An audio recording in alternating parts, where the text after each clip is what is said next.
Welcome back to the series. This is episode 5 of the series, and today we're getting into the age of exploration. Let's go. Let's get into it. Stop the yapping and let's get cracking. So first, we're going to talk about Europe. Now, last time we were here, the First World War happened. If you want to recap, it actually went into Africa technically, because this is in Africa. But yeah, this was the First World War spanning across 3 continents, not just 2. I thought it was 2 because I didn't really count this green one, but I'm just gonna count it and say that it was 3 continents because that just sounds way better. But anyways, yeah, that was the First World War.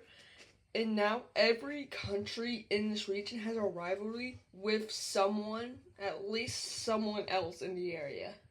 So they're obviously gonna expand really quickly. Over here in Spain, the teal team begins ramming up how many scouts are in Spain. And they go down here to like Portugal, eventually figure out that this just wraps around, and they begin exploring in here, and it goes by pretty quickly. I mean, all these countries, why are these here? Down here in Africa, the purple team, the red team, and this light gray team. Light green team doesn't really have much money, so it's barely like exploring over here. But you get over here, the purple team is putting a lot of money into exploring Africa, because they want a huge colony down here. Same with the red team. I mean, they're already big. Like, why not get bigger? You know what rhymes with bigger? They start going down the Nile right here. I don't know if this is still where the Nile runs. It should be somewhere. They also the blue team also explores deep into Africa. Why am I so bad at freaking moving my cursor into the correct direction? They get word about a lake over here, so they send some scouts out, and eventually they do land there. Someone was not lying. They need to get like a freaking peace prize or whatever it's called. But yeah, they reach over there. They also explore more into the Indian subcontinent, so something like this. And then the pink team, they also do that. They start winding down this huge open area in the middle of the subcontinent. So it looks something like that. Oh, whoa. And then over here, they begin exploring into Myanmar. I think that's what it is. This Myanmar? Yeah, it is. Yeah, they explore down there. Eventually stop right there, but they also explore over here, and it looks something like that. Back over in Iran, the red team explores really quickly into this region. And you're starting to see that every country is expanding. I mean, not expanding, but expanding their knowledge into different regions a lot faster. We start seeing it a lot up here. The green team begins exploring. The orange team's this little spouting thing kind of comes to a stop right around here, because it's they have to go all the way back for resources, but They also explored Kazakhstan and Russia for a lot. The dark green team, they can't really. Oh, I forgot to tell you guys what these circles mean. You've probably been wondering what these circles even mean. So what the circles mean, it's on a different layer.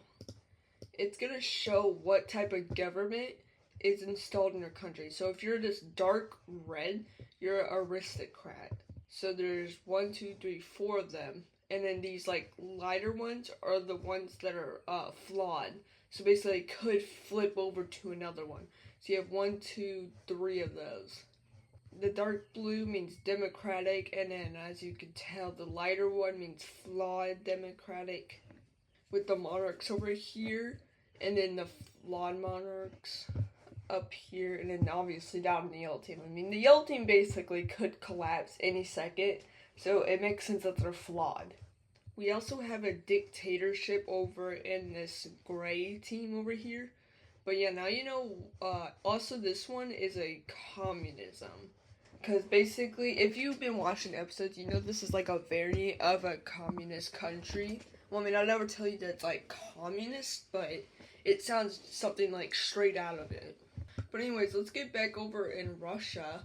because the orange team is exploring at really fast rates, and the dark green team can't really do anything. I mean, they explored the mountains finally, but they can't really go up here. I mean, they send some scouts out here to do that, but it's really drowned out by Ukraine. They also send out more scouts to try to find where these guys went. They find a couple dead bodies over here, and we're like, yeah, no, they're dead. They also go into, what is this, East Europe, the Balkan. I mean, the Balkan doesn't really get muchly explored, just because there's barely, like, anything to help it. Also, the teal team is barely exploring into the Alps, but this area really helps them up here, because they can explore over here really quickly. Because this entire area right here is just all plains. They explore up, they get to around Denmark and stop here. These guys over here, they have explored over here. They gone up, they gone up to Estonia and landed in Finland. So yeah, now we're done with that. Let's just get into the wars and expansion, because we just love those stuff. So first we're obviously going to have the red team. The red team's always the one that's going to go first in this series unless something happens. But the red team, so the red team begins setting up a huge like colony over here, over like in Libya. Same goes with, what is this? I think this, like Egypt, Libya, something like that. They begin, they start going really down the Nile, but, like, this series starting to get so far that they have to kind of, like, do, like, this little, like, jump thing to get over here. Here, they kind of try to cut off the blue team, but I don't know what they're doing. Like, this is not even that important. The blue team also expands near the border, and they also start getting even deeper into Africa. This is kind of like, they're getting to, like, their breaking point right now, because, basically, okay, so let's put this into mind, right? So, like, whenever you're exploring, they're exploring into Africa, they're basically almost about to break. Like, if they expand any more into Africa past where they are already, it's, like, very possible that they could just, like, they could all just rebel. But, I mean, they still go, because, you know, like, they just love exploring. They also set up a little, like, and over here in Iran, it doesn't really change much. It's still, like, very small. The pink team, I mean, they're very small, but now they can just expand really fast. Now, they don't go and, like, take all of this, but they only explore around the coast, because they, like, their philosophy for, like, their country is that they should take land slower unless they need to take it fast, because they want to grow every section of their country at a steady rate. They also take over here, yeah, they are, like, pretty smart. I mean, that philosophy I just gave is probably the smartest thing that they've ever done. Why am I even laughing? That's not, okay, never mind. Over here in Iran, the red team, they not explore. Why do I keep saying explore? But anyways, they, expand into, Iran. Like, every single episode I have to talk about how they expanded to Iran. Bro, are you serious? But anyways, they also shoot out over here. They also start going, like, kind of like over here near the green team. That'd be some red flags over here, but, you know, nothing much. The red team also explores, why do they also take over some areas in, like, Turkey, Azerbaijan, Armenia, you know, like this general area. And then the purple team goes up to the border and finally, like, establishes it. So it's like that. And then the green team will take this piece of land, and it looks something like that. Over here in the green team, now that they're, like, have a separate government than the red team doesn't really care about, like, what type of government these guys have. They just really don't care. But anyways, like, I think they only, like, they would care if it ever goes to a, like, dictatorship or a monarch. That's really all they care about. If it's an aristocrat, like the same government as theirs, then they don't really care.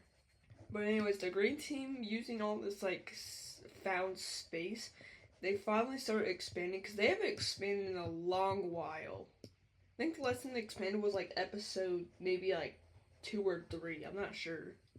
Unless you count the war. If you count the wars last episode, but you know, that doesn't really count. But anyways, they explore up here and get over kind of like near this, but not really. The orange team, they also like, because they can grow a lot, so they kind of just go around the green team right here. And at this point, even though I've told you that these guys are like very stable, after the war, I mean, they are very unstable right now. Like, look how big they are. I mean, whenever you compare it to the red team, it may look like that they're not big. They're pretty big. But yeah, they're able to stop before it, like, it implodes. Oh wait, it does implode. Oh wow. Alright, so yeah, as you can see, a huge rebellion just took place in the orange team. Now, luckily for the orange team, this isn't too bad. Yeah, so 2 rebellions have taken place. It cannot get any worse. Oh my gosh. Yeah, so, we've successfully broken the orange team up. Some could say it may be funded by another green, or maybe even like a puppet state, you know, maybe to take advantage so they can get their own sovereignty. Probably not, let's be real. It was probably these guys, probably these guys though, because these guys are just stupid. I mean, it literally happened near the border. Probably this one also happened near the border, but same with these guys. Leave your dots in the comment. Who caused this? We'll get back over to this in just a bit, because we gotta get over to the dark green team again. And they're gonna be exploring over here, which actually kind of makes sense, because, you know, they could just now. And then, well, we can say the same because these guys also went up near this area. And some are saying, wait, like, these guys work together? Maybe, a little bit? I don't know. We'll figure that out later. But anyways, they begin exploring Northernmoors, not as, like, fast as their relatives over here. But just enough to start farming techniques, because, you know, there is, like, a river somewhere over here, and let's just pretend that the river is right here. This is where the river is now. If it's not there, that's gonna look really bad. But anyways, this is where the river now lies. Out of all of these guys, let's be for real, these guys are gonna explore the fastest because they were like the most ready to break away. The least ready was these guys over here because they were like the reform, so like they went last. But anyways, you gotta remember these guys are a dictatorship, but like the dictator in power is like really popular. So they expand upwards, and then the farmer area type guys also follow suit. Not as much expansion, but you know, still a lot. And then the reform government also gets a little piece of land. Over in the teal team, they begin populating the Alp areas, which is very surprising. At this point, they're almost past the Alps. Like, this is like where like the mountaintops are, which is basically where they explored. They also take this area over here, so something like that. And then they begin thickening this area. They also get some colonies up here. But of course, you know, whenever you're I mean, these guys got, I mean, look how big they got. But the teal team, they're getting a little too big to handle themselves. And they just keep exploring. So what happens whenever a country expands really, really fast? Oh, you guys says rebellion. Yeah, Orange Team, you're not the only person. That's probably not even a good thing. Our first country is this little, like, sliver right here. It breaks away, and really quickly, other areas start to break away, too. Next, we had this, like, brown country right here. And finally, we had this huge, like, light pink country. We will also get to that later. We're gonna head up to the brown poop team. That's what we're gonna call them now. So they expand up into Lithuania. They also go into Poland more, eventually over into Germany. They also start exploring into mainland Europe. And these guys, I'm gonna call these guys just Spain. Spain begins exploring pretty quickly into the middle of Spain. The Morocco country explores into Morocco, unironically. But anyways, they explore pretty quickly over here, and then they also explore to Algeria, and a little bit into Spain. Purple team also extends their colony over here. The purple team is basically gonna reach their height. At this point on, the purple team is gonna have to fight someone in order to get land. Unless it's over here. But yeah, now we can get into the wars that are gonna be happening in this episode. The first war is obviously going to be this rebellion over here. The orange team are not going to be able to handle this at all. So this area over here, let's be for real, this just gets squashed. And the bad thing about this is that all these rebellions are working in unison because they all want to work together to reform the government. The orange team is pretty quick on dismantling most of this one. This one is gonna be like the weakest one. This is the first one. It would be the first one to get out. This brown one is able to cut their little upper area off though. Not like, okay, never mind.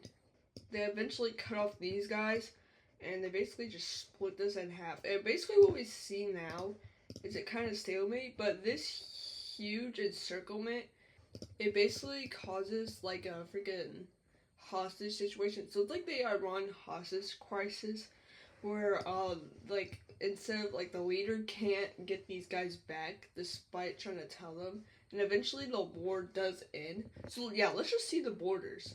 First, we're gonna see these areas given over to each of the teams. So something like this, and then this one just goes over here.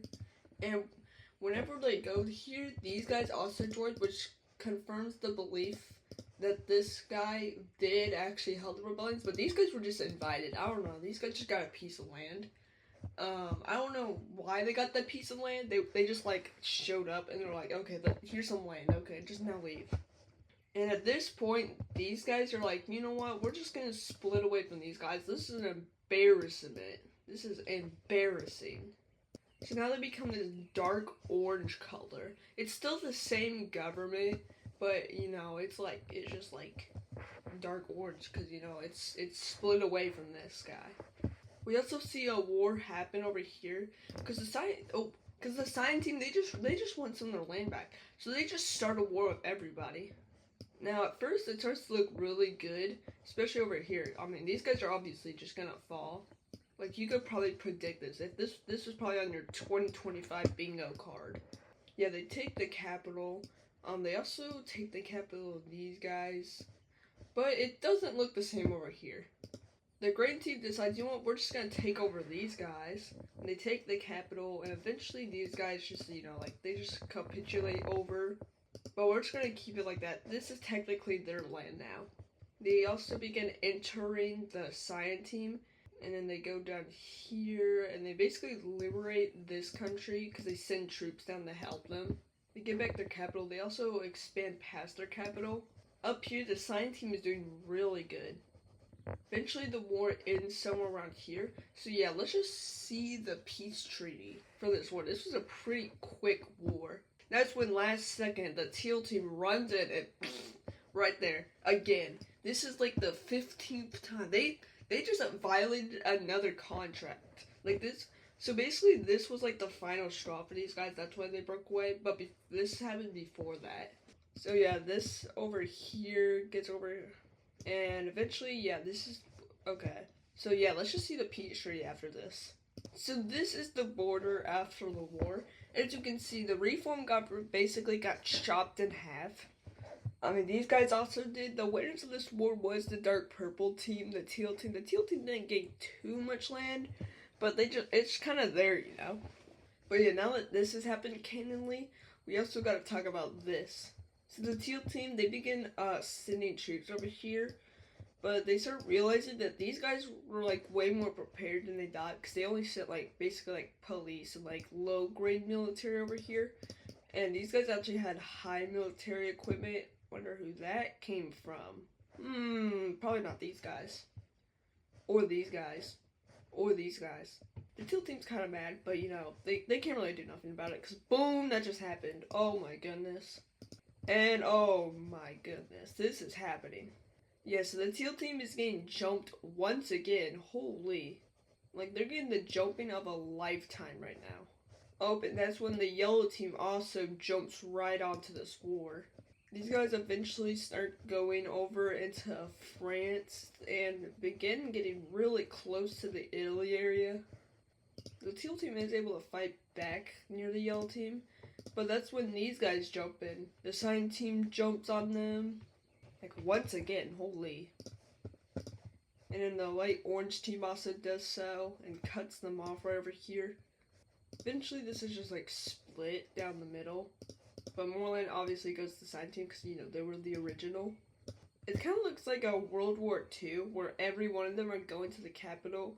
These guys reach the capital, then the yellow team does, and then finally the light orange team does. And then all of them reach, like, these guys finally break and all of them get into the Capitol building and all raid it. So now that that's happened, let's look at the peace treaty and what's gonna happen here. Okay, so this is how the war ends. As you can see, the yellow team, I said they could fall, but now there's no way they can fall for the next couple of episodes. And yeah, if you're wondering, this is the cyan team now. Going over to what type of government these guys are, they are instantly converted over to a monarch. These guys become a full monarch, and same goes with these guys. So yeah, they just lost the Democrat because of how bad this war was. Also over here, we do have to add those in a bit. I'll do that at the end of the episode. But yeah, that's what it looks like. Capital time. First capital right there. Runs over here. Third team over here. This France country over here. West Spain country right here. France country right over here, Brittany. Alright, let's change the ideologies. Alright, so here's the ideology map. There is a lot of changes to this. So let's get over here. All of these become either flawed, so these two become flawed, and this one becomes full-on monarchy, because, you know, the only other one in this area is aristocrat, which, let's be for real here, they are already flawed. They're probably gonna flip over to monarch after what happened here. This all happened because of the yellow team expanding like this. Over here, this pure democracy has become a flawed one, probably because they just got broken up. These guys stay here. Also, the farmer guys become a dictatorship, probably just because these guys, you know, beat them up, took their capital. Now there's two communists, which does confirm that these guys did fund these guys, because these guys were the communism ones. These guys stayed aristocrat because the green team funded them, and then these guys just stayed flawed because they're probably gonna change it either democracy or aristocrat. And then we also see these guys become a pure democracy. But yeah, if you enjoyed this video, hit that subscribe button. Oh my goodness, just hit it right now. If you don't, I'm gonna freaking do something. I don't know.